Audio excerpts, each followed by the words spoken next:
Bom, vamos lá, pessoal. Agora já trabalhando dentro da cromagem, tá? Para você cromar a peça, nós conversamos sobre toda a sequência operacional. Eu vou mostrar aqui alguns exemplos de alguns eletrólitos, como o caso aqui do eletrólito de cobre ácido, tá? Esse aqui, ó, o eletrólito de cobre ácido. Esses eletrólitos eles têm algumas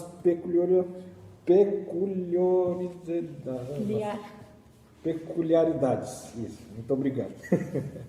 Desculpa a falha aí. Bom, esse eletrólito ele trabalha, infelizmente, com insuflação a ar. Então, para você agitar melhor as moléculas, para você acelerar o processo de deposição e tornar a deposição mais eficiente, tornar a deposição mais uniforme, você precisa ter essa insuflação a ar. Você pode fazer isso com uma bomba de aquário, mas se torna um pouco trabalhoso. O método mais fácil é você soprar diretamente no banho com uma pipeta, e isso é um pouco arriscado. Eu não gosto de trabalhar isso com os meus alunos, e por conta disso o banho acaba ficando um pouco fosco, o banho acaba ficando um pouco um depósito escuro, porque isso é um pouco perigoso. Infelizmente eu não vou pedir para os alunos para fazer essa prática de insuflação a ar, mas ela faz necessária para obter um depósito satisfatório. Lembrando que essa é a segunda etapa. Eu estou mostrando essas duas etapas para vocês. Eu vou mostrar a do cobre ácido e a do níquel, que tem casos especiais que eu tenho que tratar. No caso do cobre, seria da insuflação a ar. É a mesma coisa, são 10 minutos de depósito. Colocamos a peça, ligamos, esperamos os 10 minutos. Bom, voltando aqui, pessoal, vamos retirar. Quando passados os 10 minutos, vamos ter uma deposição de cobre. Mesmo procedimento de fazer a lavagem. Eu quero que vocês notem o seguinte: a peça está bem escura, o depósito ele não está uniforme, justamente por conta desse defeito de não ter praticado a insuflação a ar. Infelizmente, os depósitos de cobre vão ficar dessa maneira. Infelizmente, não tem muito o que fazer, a não ser fazer a insuflação a ar, o que eu não recomendo. Beleza? O banho de cobre alcalino, ele não tem muitas complicações, só que o depósito de cobre alcalino, ele é fosco por si só, porque a finalidade dele é depositar a camada mais espessa possível de cobre. Já do cobre ácido é de dar brilho. Justamente ele dá brilho por conta dessa agitação das moléculas do fluxo de elétrons intensificado, por conta da insuflação a ar, também pela presença do ácido sulfúrico que intensifica a corrente.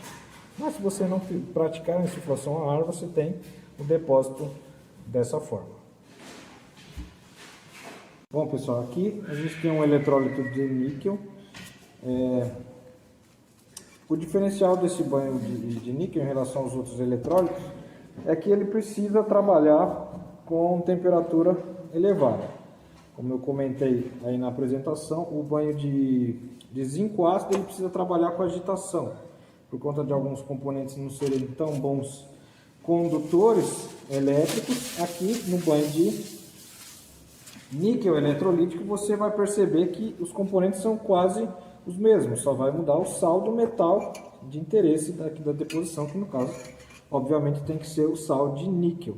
Então, esse banho de níquel, além dele trabalhar com agitação, ele precisa trabalhar com aquecimento. Então, você precisa aquecer esse eletrólito ali cerca de 60, 70 graus Celsius, para você poder ter o fluxo de elétrons intensificado e a deposição ocorrer. Vocês podem notar aqui que, literalmente, eu tenho uma colher aqui para realizar a eletrodeposição. Professor, para que essa colher? Essa colher ela vai servir como ânodo inerte, tá? Se você não tiver um ânodo de níquel para trabalhar na sua aula, você pode trabalhar com um ânodo inerte. Isso vai fazer bem para o eletrólito? Não, isso não vai fazer bem para o eletrólito. O porquê isso não vai fazer bem para o eletrólito? Porque os íons níquel presentes dentro do eletrólito, dentro da solução, vão sendo consumidos a partir do momento que eles estão sendo depositados no meu substrato. Então, obviamente, eles vão sendo consumidos com o tempo, uma hora eles vão acabar. Então, o banho vai ficar mais fraco, o banho vai começar a não depositar muito bem, vai começar a depositar de uma maneira que não é uniforme.